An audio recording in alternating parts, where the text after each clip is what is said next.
Hello, everyone. Welcome to Behind the Helm. If you want to check out this show live, make sure you go to Facebook, YouTube, or Twitch every Thursday at 4 p.m. If you want to watch the show afterwards, you can go to YouTube. We'll have our regular show plus bonus content. If you want to listen to the show in your car, maybe in the shower, maybe while you're just chilling doing a workout, head over to Spotify, Apple Podcasts, Google Podcasts, wherever you could find a podcast, and search up Behind the Helm. Enjoy the show. Episode 52. 52. 52. 52. Looking a little different. A little bit. So, obviously, last week we had posted there wasn't going to be a show due to not technical difficulties. This time it was building difficulties. So, the building that our studio normally is in, anybody in the Midwest knows we're going through a heat wave right now. And the AC went out. So the studio got extremely hot and muggy. It just wasn't possible. And we almost didn't do it this week either due to that. So we moved over to Anderson, to our Anderson office, and Shut up, Capital One. and decided to set up here. So we still wanted to bring you a show, and we got some new content for you, but it looks a little different. So if this is your first time here, finally, it's about time. 52 times, 52 chances, but, you know, you're here now, so. An entire deck that's of all that cards really, later. Yeah, wow. And you love cards. I do. If this is your 52nd time here, it's good. It's good to have you back. Have a seat. We missed you. Going down, what would I say? A trip down memory lane, kind of. We've done this before. We have. So, as you can see in the post, first and foremost, I just want to put out before we get started, make sure you smash that like button down below. Hit that like button down below. Man, it sounds different in here, man. It's like throwing me off, man. Smash that like button. Make sure you comment down below on whatever platform you're on. If you're on YouTube, make sure you subscribe. If you're on Facebook, do what you do. Make sure you share this feed. We're also on Twitch. The link is there, so you can go to every platform we're on. And also, just so everybody remembers, as we talked about before, this is us. Like, yes, we are Navy recruiters. Yes, we are in the Navy. But what we talk about does not directly reflect the views of the Navy or our command in recruiting, and especially for this video. I wanted to get that out. So we had gone over before the Bootcamp video, as people like to call it, or making a sailor, kind of pulled that apart. Well, the Navy recently released a new Bootcamp video. Not the Navy, though. Oh, it's not the Navy. It came out from Business Insider. Oh. Because they actually did a series with... Okay. They've done all of them. You can see there. They did one with the Air Force. They did one with the Marines. They did one with Army. So. I mean, the Navy would have had to have released it, though. Yeah, the Navy gave them the okay to come in and film, but it's through a different company. They also have another one here that we could do later, where they talk about all the different uniforms. Oh, nice. So this is from Business Insider, but it is a newer Bootcamp video. It's a little bit more updated. It goes into things. So what we want to do is we want to kind of review this. We're going to play the video. We'll stop at different points because we want to explain some of the things and like give kind of our views and comments of why and what it's for. But also, to kind of, there are a few things that we can kind of expand upon a little bit, I would say, right? So this is good Yeah. for anybody who's, looking to join or is a future sailor waiting to go to boot camp. But it's also good for those parents out there. If you have a future sailor that is getting ready to leave and you have questions, or you have somebody who's there right now and you're not really sure what's going on. And for our veterans out there and for our Navy force out there that has gone through boot camp before, let us show you what's a little different, shall we? So obviously it's 10 weeks now instead of 8, and they just go into some of the different things that we do. So we're going to review that today. But yeah, first, make sure you smash that like button, share this feed, Subscribe, follow. click here, click there, here, Yeah. here. We'll edit that after post. I don't know. That was Someone said audio is going in and out. I think that just might be you, Cooper. I don't know. Ooh, Sounds clear to me. Are you coming at the? Is he coming at the pod right now? they coming at the pod. It could be, man. Like we moved to a different location, and it's always possible. All right, so Seems okay. got to get through this stupid Capital One commercial here, so put that on mute. And then I'm using now I'm using my phone as a thing, so As a we remote. should be able to go back and forth. There we go. See? We're over here. Now we're back. Pretty cool. I know we're always doing new technical things, which also tends to mess us up. But hey, we're always trying to improve, so we really are. Probably not the best time to do it. That's all right. I mean, new setting, like hadn't had one. Got to do something new. Here we All go. right. So I think Right. it's on. So Let's make sure you're not audio, gonna hear us. computer audio will be on though. Yeah, you won't hear us, but we'll be back to talk about some of these things. Get off my deck now! Get off my deck now! 1, 2, 3! 19 messaging! 1, 2, 3! This division of U.S. Navy recruits is in week 3 of their 10-week boot camp. Get him up, Holcomb. It's supposed to hurt. Down! They're enduring what's known as an intensive training exercise, or ITE session. Push-ups. Get there. It lasts for about 40 minutes without a break. Up position. I told you yesterday I was going to get mine. Y'all been pissing me off for a week. Between not working together, thinking this a joke, and it's not. You arguing, not wanting to step up to lead. You either lead or you follow. That's simple. Stop with this individuality and work as a team. It takes everyone a little bit, I think, to realize the big message. We are one family, we are one team. There are no more individuals. IT is not fun. It's to help you remember what you did wrong so that you don't do it again. We had enough?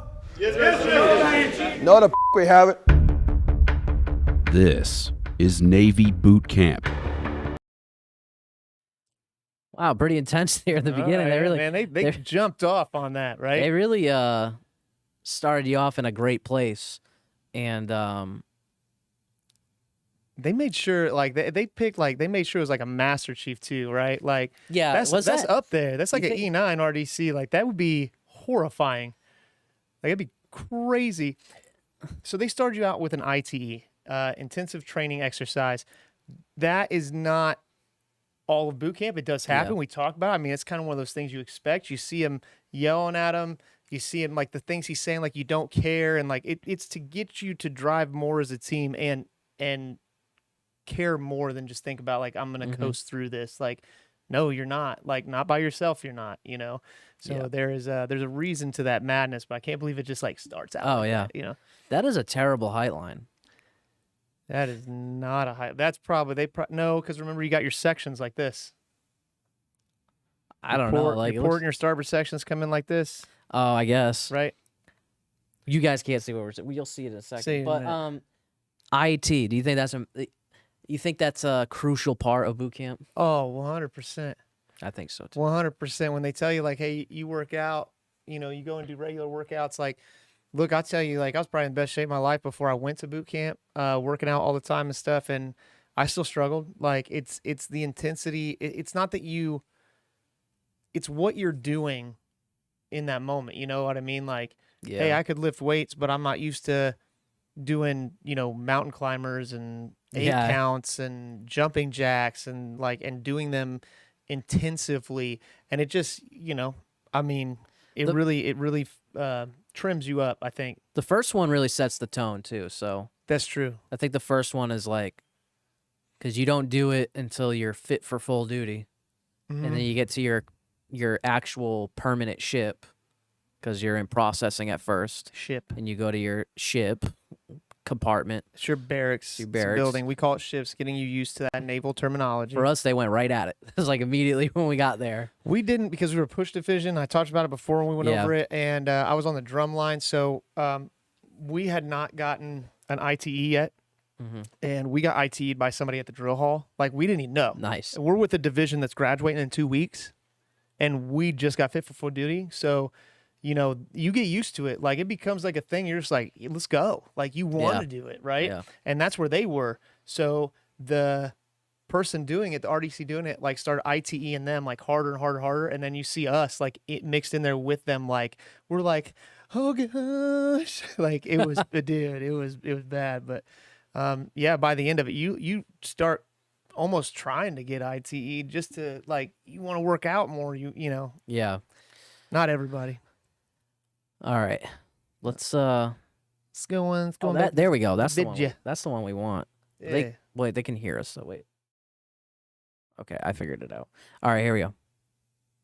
Every year, more than 40,000 recruits graduate before becoming sailors and officially joining the fleet. It happens here at Recruit Training Command Great Lakes, located about 35 miles north of Chicago. RTC Great Lakes is the only boot camp for enlisted U.S. Navy sailors. Who's going to a submarine? Yeah. Why?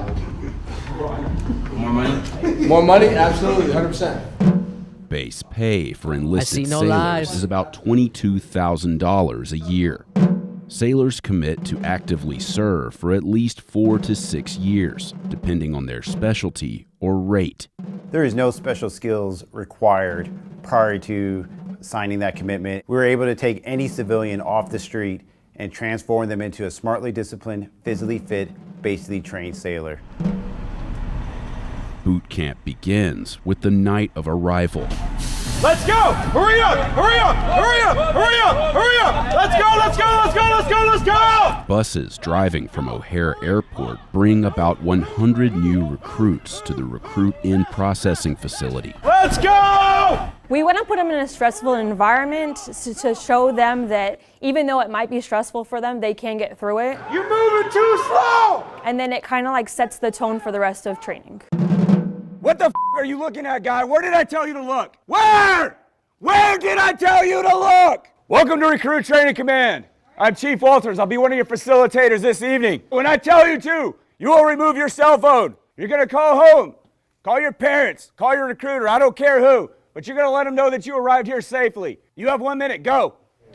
What up, man? Hey, I just made it in. I don't have long to speak, but I just want to tell you that I made it safely, but I'm okay. You have 45 seconds, hurry up! I'll get through it. I gotta go, Mom. I called my mom. It was definitely emotional though, because you kind of know that's the last time you're gonna be able to contact your family for a little bit. Love you very much. You guys have a good one. Bye. You understand the words coming out of my mouth? Yeah. What are you saying yep to? It's yes, Chief. What is your problem? That was good. That was funny. Yo. He said, "What are you saying? Yep to." Yup. You serious? I'll tell you, it was hard, man. Like, when I first got there, the hardest thing for me, and I know I say it to the future sailors all the time, is like the petty officer and chief, and just how to respond. Because I'm so used to, I mean, I was older, but still anybody in authority over me, I always said sir and ma'am, just always to everyone, and so I got yelled at a lot for that.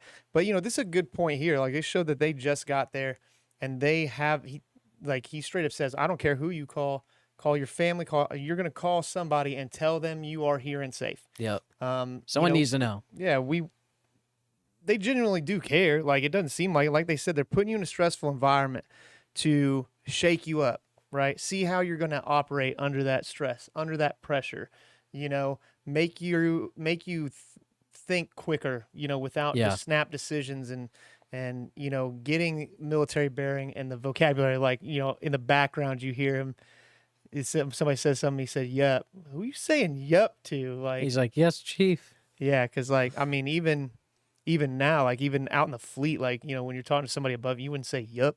Like, did you do this? "Yup." Like, excuse me? Like, you know what I mean? Like, so they try to break you those bad habits pretty quick. So yeah. First phone call. Very quick. Very what's wrong? nothing. It Oh. clicked. That clicked, or was it outside? Oh, I don't know. Keep going.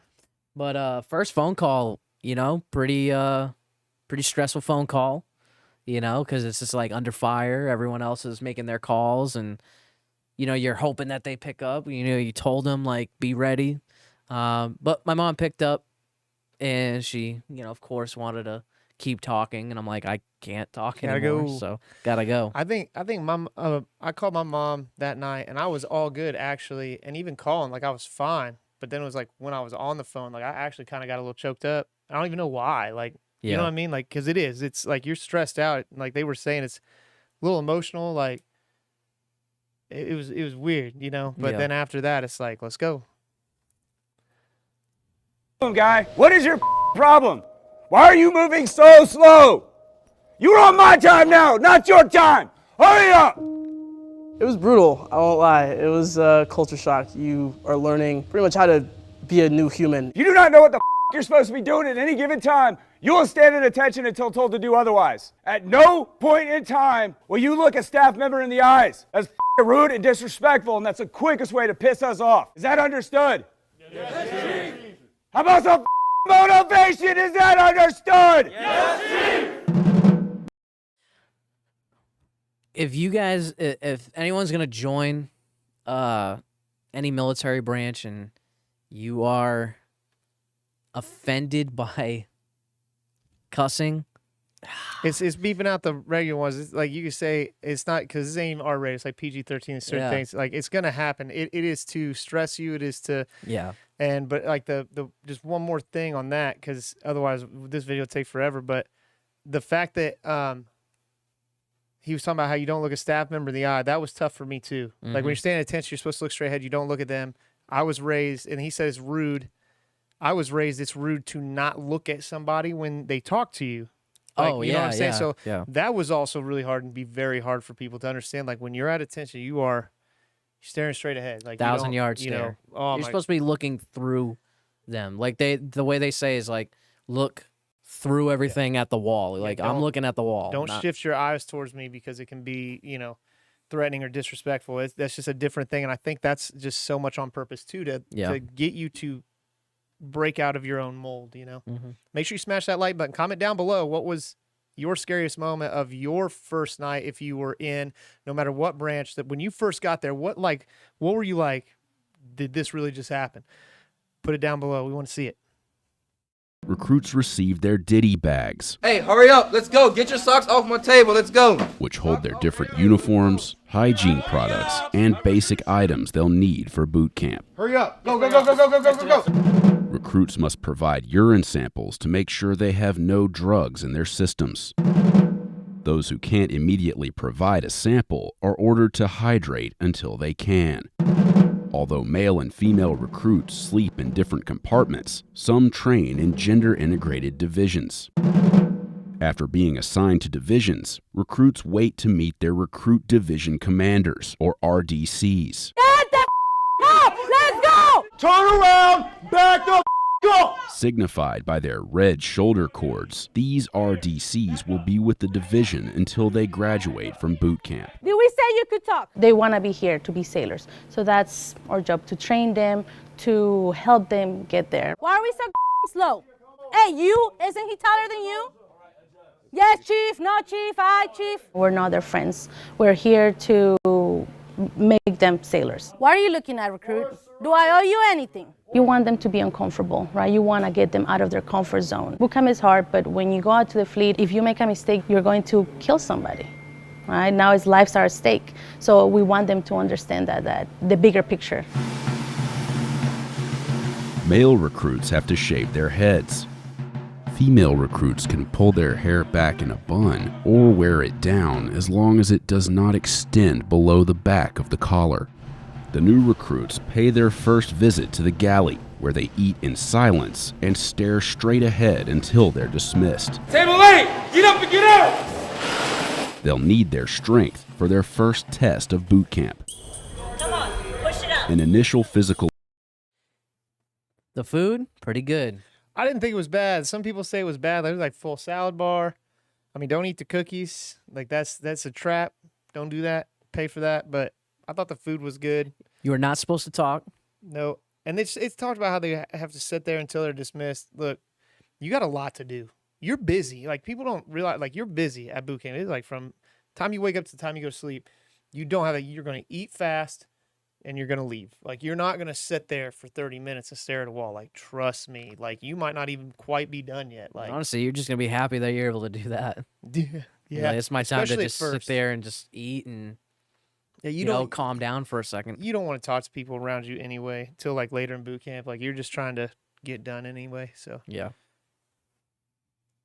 Assessment known as the pacer test. Everyone up! Timed intervals of push-ups, planks, and running. All right, let's get through this stupid ad. while that's playing, make sure you smash that like button. Comment down below. As you can see, they're doing the pacer test. They're going to go into that. They do that initially now. So check this out. It's a little different before you go to that running 1.5 miles. So this is that initial assessment right when you first get there. So let's look at that. Chief Hedberg says, I was thinking, what did I get myself into? Yep. You know, hard to be away from family at that time. Yeah, it was. You definitely feel it there, probably more than ever. Especially in the beginning, in the very beginning, you're like, oh no, like, and then it just starts coming to you. Mm-hmm. Not every recruit shows up where they need to be. That's okay. That's what we're here for. Put your hands by your side. Look at everybody else next to you. Fix yourself. If we identify individuals that are struggling, then we can curtail the training to make sure everyone's on a level playing field to be successful. 2 minutes on the left. Recruits have 2 chances to pass the test. 0226. If they fail, they're recycled into another division where they'll keep trying until they can move forward. In week 1, recruits are tested on their ability to swim. God forbid you're in that abandoned ship scenario where you do have to leave the safety of your ship. The Navy has deemed that we need to be able to implement a swim qualification to ensure your safety and the safety of your shipmates. Everyone in the Navy has to have a third-class swim qualification. The third-class qualification consists of stepping from an elevated platform,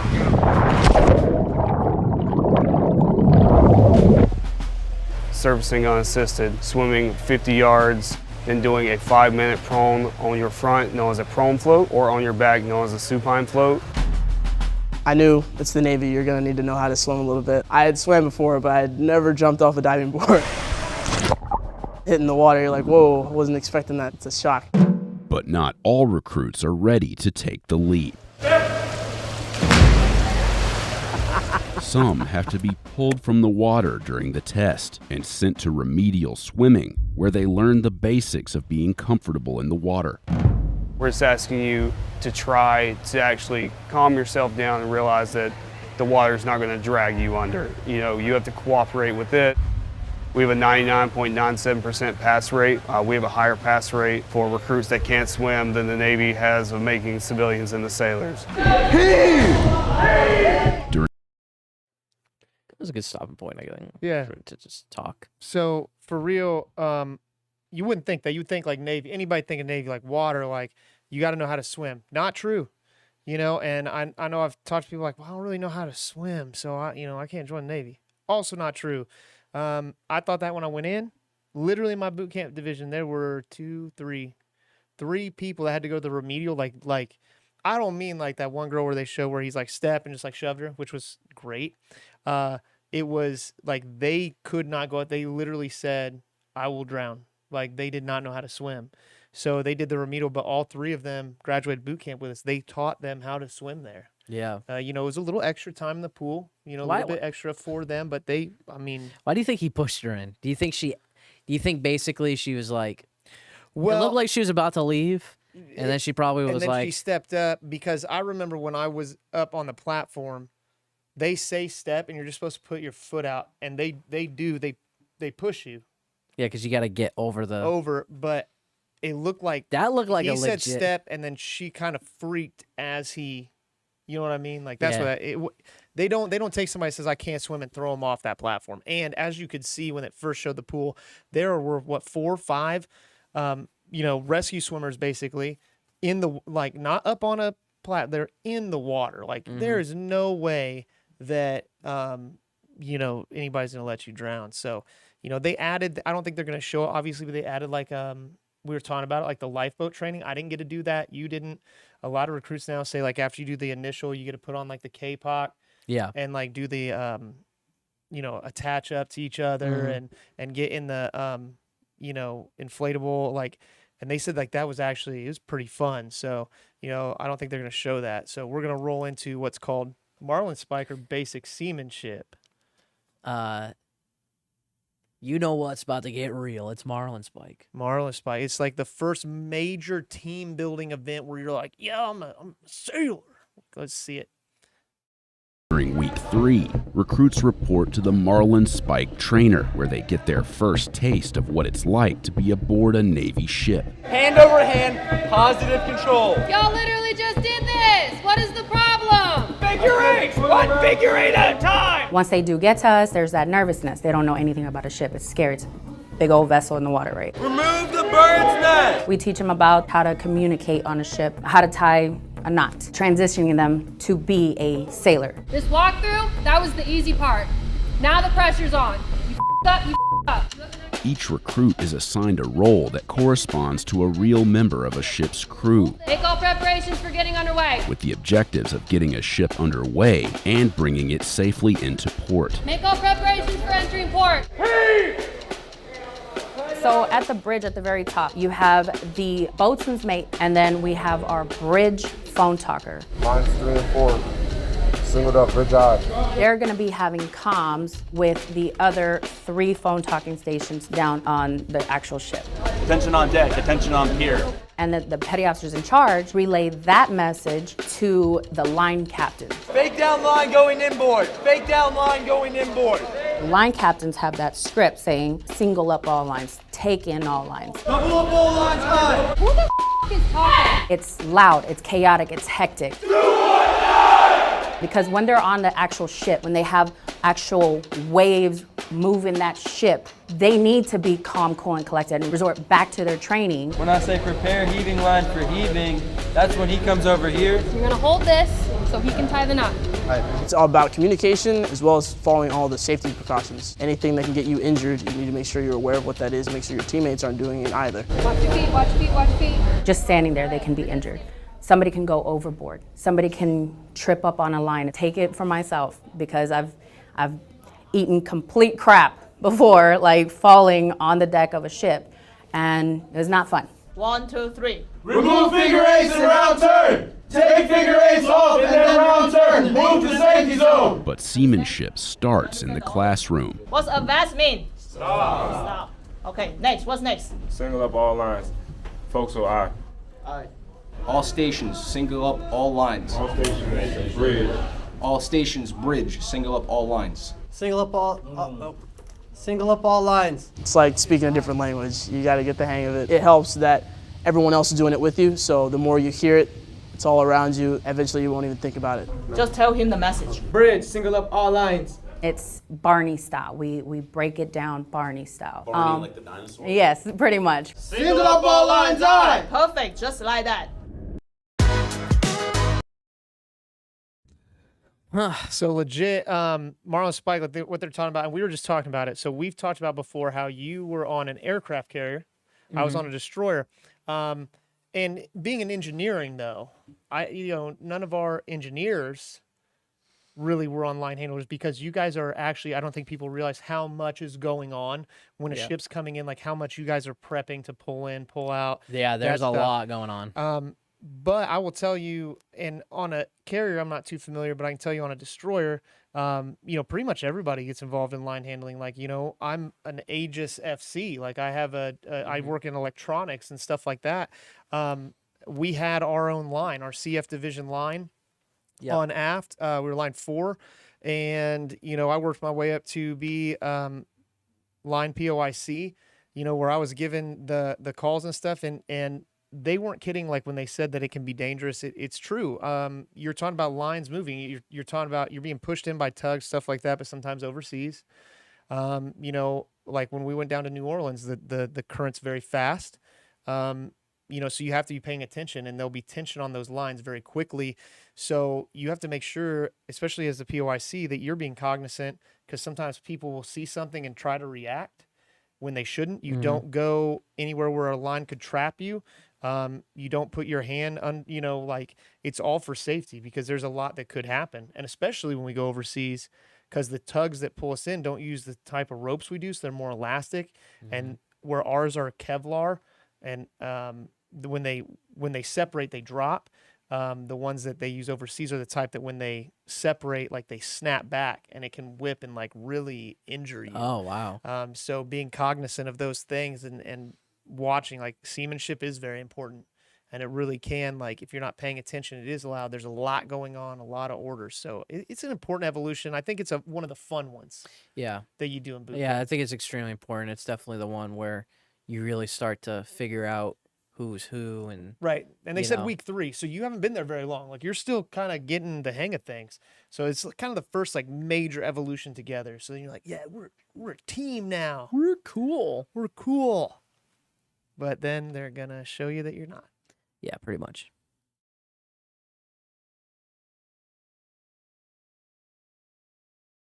Called the confidence chamber. I don't call it the gas chamber. I don't call it the torture chamber. It's none of that stuff. It is the confidence chamber. The reason you go through this is so we can prove to you that the mask works. Does that make sense? Yes, Chief! In week 4, recruits are exposed to CS gas or tear gas in the confidence chamber. Who's nervous right now? Somebody tell me why you're nervous. I'm nervous about how my body's going to react. Body's going to react. It's going to react accordingly. After learning how to properly don and clear the masks, the recruits head inside the chamber and wait for their turn to step to the line at the front of the room. An instructor pours the powder inside the CS capsules onto a hot plate, filling the room with gas. Mask up, come on, let's go! Get that mask up! Get that top up! When they take off the mask, it only takes a few seconds before they feel the effects of the gas. Some recruits don't seem affected by it, but most struggle. They cup their hands under their chins to prevent bodily fluids from leaking onto the floor. What does it feel like when you take that mask off? It hurts, burns a lot. It's a good sinus clearer. If you're sick, you'll be able to breathe once you leave there. Senior Recruit Marlin, Division 205, hoo-yah! Senior Recruit Division 205, hoo-yah! Recruits say their names and division numbers, followed by a hoo-yah. Hoo-yah! Let's go, go! After about 15 seconds of exposure, they're allowed to exit the chamber. Keep moving!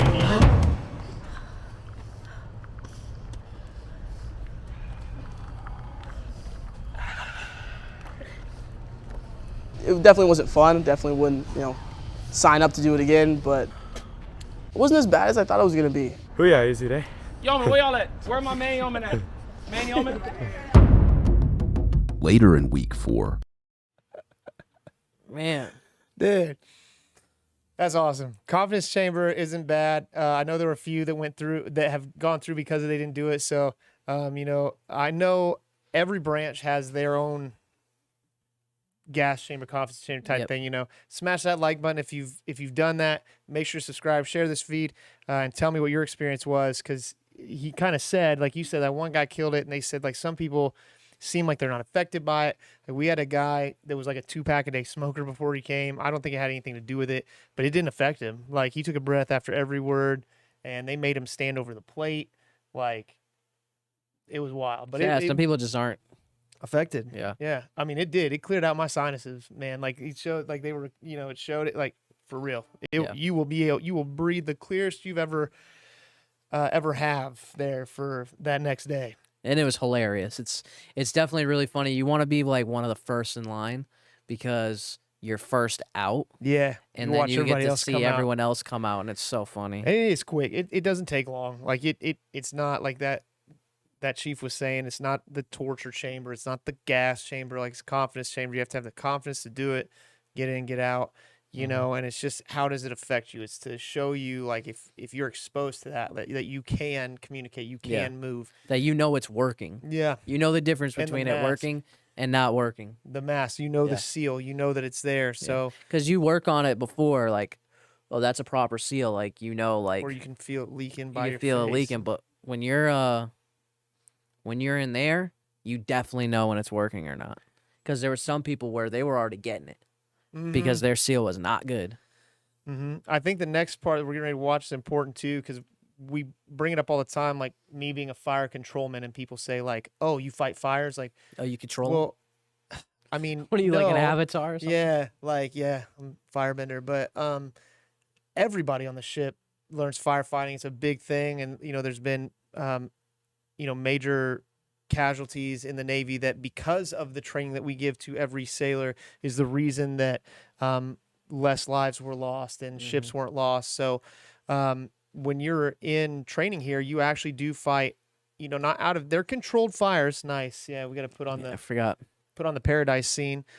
We do, it's a real fire. Like you can feel it. Like there's some heat, and they show you the different types of fires, electrical and this and that. Like you're not going to spray water on electrical fire, and they show you how to do that. So we're getting ready to take a look at that. It's probably one of the, I think this was the funnest evolution for me because at this point I was kind of loosened up. Recruits are trained to fight fires.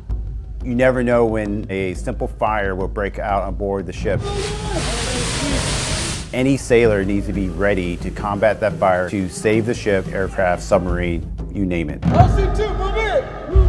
Controlled fires fueled by propane tanks simulate different types of fires that could occur on a ship. A lot of them don't understand that pressure that comes through the hose. As soon as you open up that nozzle, all that pressure starts to push you backwards. They kind of hold it nonchalantly a little bit. It was one of the most hands-on experiences we got to do. Part of the teamwork that helps you realize that there's going to be points where your life is going to be in the hands of another person. It's important to pay attention because if you're not doing things correctly, you're putting someone else in danger. Recruits trained to safely fire the M9 Beretta pistol, as well as to assemble and disassemble it. A lot of people that come through here have minimal to zero experience. 3-1000. If something's incorrect, we fix it right away. If we see that some of them are kind of just a little bit too nervous, we'll talk to them, make sure that they're mentally okay, and make sure that they feel safe and they feel like they're in a good environment. Why should Navy sailors need to be qualified to shoot weapons? I would say most typically on watch. That's when we have to stand watch and provide some sort of security. If someone steps on board a vessel, anything seems kind of weird, kind of sketchy, then we would have to employ that weapon if things start to escalate.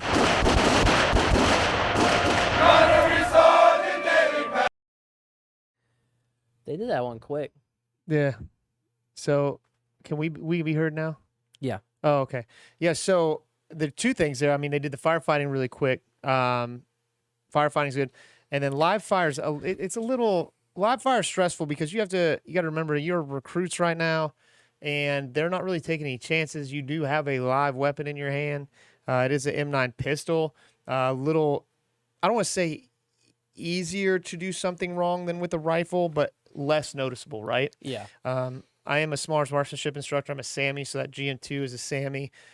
We go to a special school to learn how to instruct that, to lead that, and it's important that you understand the weapon. Like, that's why they have them pulled apart. It's a lot of classroom time before you just fire it. Yeah. There's dry fire time before you actually go and fire it, and it's a very specific course of fire. And I will say, because like somebody said, why do they have to be qualified on that? It's for watch standing, but also on the ship if it were ever infiltrated. And I know my first thought is most, like, because we were talking to the Air Force recruiter, they do rifles and stuff. Most people always do rifles. And in boot camp, we only do pistols. And when I first came in, I thought pistols, that's officers carry pistols. Like what, but you got to think about it when you're on a ship, the P-ways and stuff are very small. It's tight quarters. So a pistol is a lot easier to maneuver you almost got to think of it like an urban environment. Like that's why police officers, carry pistols, not, they're not strapped with an AR. So, it's cool. And then you can do more weapons later on, obviously. So we're rolling into. Did they give you a shotgun to shoot? When I was there, what's wild is that on the ship, you only have to have so many people qualified on the shotgun. It shoots double-aught buck, and it's a 12 gauge. It's an M500. It's Mossenberg. But flex the knowledge. It's for breaching. Like that's really the only reason. And you think about it, you got it's ball bearings basically, right? You shoot that down a metal hallway. Metal PWS, bounce around. Oh everywhere. yeah, into a metal room. They did when I was there, because you're going to qualify for watch standing on a pistol and on a rifle, an M16. We don't stand watch standers with a shotgun. At least we didn't on the small boy, on the destroyer. But they did when I was in boot camp. But it was the simulator. Oh no, they put a real shotgun. But we loaded it though. But it was like it was hooked up to air. Like we were doing live fire and they just handed us a shotgun, but like they held on to us when we did it. It was really weird. That's what you're saying. When we went through, we did the live M9 and we did the shotgun, but it was the air, like hooked up to the air simulator, but we still loaded. We did not shoot a live one, and you don't get a qualification for the shotgun. I felt like they were just doing it just to like, hey, have some fun. Like, well, because you get for your rifle and pistol, that's 2 separate medals you can get, right? Depending on if you get just qualified sharpshooter expert, and there's nothing for shotgun. So why they do that at boot camp, I'm not really sure. Unless it's just they have ammo to burn or to have a little bit of fun. So let's, as far as live fire, if you have any stories about that, or if you enjoyed it, or your firefighting, because my favorite firefighting was doing the Charlie fire, which is the electrical fire, and they said to come in there and motivate me, and you have to ground it. And when I fought the fire, I just yelled Murica at the top of my lungs, and the DC-1 that was in there just started laughing and said, "Get out." Like, it was fun. It was fun. So make sure you smash that like button, subscribe, share. The test. He captured and destroyed a machine gun nest. Boot camp culminates with an event known as battle stations. It happens inside this building, which may not look like much from the outside, but inside, the recruits encounter this. The Uss Trayer. It's a 2/3 scale replica of a Navy destroyer ship designed and built by companies that created attractions for Walt Disney World. Good evening, division. Battle stations is an accumulation of every training evolution you've done throughout basic, mixed with a little bit of sleep deprivation. So I think it's the closest thing any of us are going to get to what being on a ship's like. Although the Navy agreed to let our crew film parts of the battle stations event, we weren't allowed to show major details of the scenarios or solutions to the problems recruits have to solve. This is a really good point. We were talking about this when you showed this to him, like, whoa, because legitimately, when you go through battle station beforehand, you have to sign what's called a page 13, basically a disclosure saying that you are not going to discuss this, and it is because it is strictly built, like they said. They brought in people to make this as real as you can. Like when we went in, they're playing like the sounds you hear the ocean and like seagulls, and like it's about as close as it can be without being on a ship. Yeah. And there are a lot of problems. I'm not going to go into any of them, but there are different problems, and there's different events that you have to complete, kind of puzzles, if you will, that you have to solve that could be real issues that you could encounter on a ship, real casualties, real major issues. So if they're just giving out those solutions to people, it takes the fun out of it, really, because it was fun. Like you have fun with it. It's stressful. You learn how to do things. But I will still tell you before we move on, and for those of you who are out there who have been through this, I think that you are going to be surprised at how much they allowed them to show of this. But what I will say is, and I think they say it, is that there are major casualties that it's designed after, major casualties that the Navy has had in the past. And that's what they kind of designed a lot of the things off of. So you're going to get to see that a lot more than I think anybody's ever seen before without being there. So it goes over 17 different scenarios, from firefighting to seamanship, first aid, so all of those combined into one special night. A special and long night. Recruits are not allowed to sleep during the event. Doors go. I do not Who are you telling? I do not Are care. you telling me? Are you telling Petty Officer? Or are you telling your CLS? Tell the CLS! Doors go, CLS! When they say when you get to fleet, you gotta be able to handle sleep deprivation, you really do. You have to be able to handle doing the right thing, even when it's very stressful, even when you're cold, wet, tired, sleepy, and even when your peers may not be in the right mindset either. The first scenario we saw involved a burst water pipe in a room full of ammunition shells that recruits had to move while trying to patch the pipe. If you can't do it alone, ask for help! They use their firefighting skills to put out a fire that breaks out on board. We have all the sound effects, the lighting, the smoke, just because we want to make sure it's as realistic as possible. Once you go out to the ship, if there was ever, emergency situation that happened, we want to kind of reflect that here. We were allowed to film inside one of the training areas built to resemble the damage suffered by the USS Cole in the deadly attack in October of 2000, with details down to the clock on the wall, which is stopped on the minute the real attack occurred. But when the scenario starts, recruits don't notice such details. People are dying! People are dying! They have to locate and evacuate a casualty through thick smoke, over obstacles, and in total darkness. Some people like working under stress because they say pressure either produces diamonds or it bursts pipes. It was really fun. I would definitely do it again, maybe after a full night's rest, but I would 100% do battle stations again. It's a night I will never forget. Who the hell is the team? Who the hell is the team? After battle stations is complete, recruits line up in front of the USS Trayer to receive their Navy ball cap, symbolizing their transition from recruits to Navy sailors. They realize everything that they have done thus far, all the blood, sweat, and tears they shed, they finally earned their Navy ball cap, and it's a proud moment for all of them. That morning was extremely emotional. I was definitely more proud of that than anything I've ever done before. Nothing compares to that moment. Friends and family gather to. We were saying the part there where there was all the damage and it it's supposed to the coal be it's supposed to represent the damage that was caused during that attack. Man, it was very disorienting. Very. It was really dark. They fill it with smoke. I mean, but it's really like what it was. I mean, it was a tangled mess. They quite literally gave away everything in that part.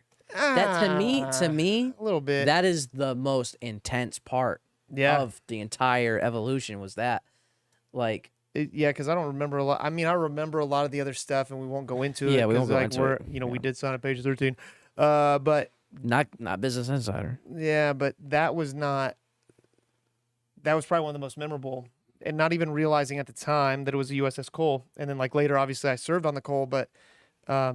That was probably one of the most intense moments. And then we were talking too, with the water, with the burst water pipe. I remember that water was, I don't know if it mattered what time of year, because I was there in the winter. That water was cold. It was very cold. And then that fire that you fight there is different than firefighting. That fire was hot. It was legit. I mean, all fire's hot. I get it. But there's a lot of cool stuff you do there that we won't go into. It's not necessarily about casualties. No, there's a lot of other stuff you do. There's a lot of, and there's stuff that you hadn't really been taught, but you've been taught how to read, what you need to do, right? So it is, there's a lot of fun stuff that you do, and then, showing people crying, putting on their Navy ball. We were both saying, we both did. Everybody did. You do, you're tired. It was a long night. That's super early in the morning. You're up all night. And, it's that moment where they're telling you that you're no longer a recruit. That's the last stamp you need to be a sailor, so you get that. It's man, finally, I'm done with this, I'm moving forward. And it's a proud moment. They play some patriotic music, won't give it away, play some patriotic music, get you. So You still do that, and then you roll into week 10, and we're getting ready to roll into graduation. But again, like if you remember and liked Battle Stations, smash that like button down below. Make sure to comment, subscribe, share this feed. And if you've been through Battle Stations, don't give anything away here, because look, I'm gonna tell you straight honestly, we're gonna delete it because I want every person to be able to go through that, and I think the surprise of it's what makes it fun. So most definitely. Someone said, as uncomfortable as the confidence chamber was, OC was worse because the effects last much longer. Yeah, both are very survivable. Yeah, you don't get OC sprayed in boot camp. That's much later. You have to be a watchstander, and yes, OC they call it devil's pee, and it's about closest to the truth. Like it is miserable, but you have to know that like in a situation, if you have to use it, because if it's in a room or whatever, it spreads. Like, so you have to kind of know what that effect feels like to be able to. And that's the reasoning behind it. It makes perfect sense. But yeah, I would probably rather stand in the confidence chamber again than get OC sprayed again. Witness their new sailors graduate before joining the fleet. You see the change. You have some recruits that you never thought they were going to make it past training. But once they graduate and you see that, wow, they grasp the point of this, you know they're going to be out there, out in the fleet. It's really rewarding. Seeing recruits come off the bus with long hair, not knowing their left to the right, not knowing how to wear a uniform, and seeing that transition that they make from a civilian to a recruit to a sailor is truly eye-watering and truly a blessing. That day I lived. The day I lived. My daddy said. I shook my daddy's hand. He said that He said that I'd become a man. I'd become a man. Oh, we, oh, we, oh, we, oh, we, oh, we, oh, we, oh, we, oh, we, oh. Well. So all in all, it's different. It was a little updated. It doesn't go as much into detail, but I think it showed a lot of the big points. It showed a lot of things. It kind of showed some updates to a few things, It was a little bit more. Felt like it was a little bit more raw. Yeah.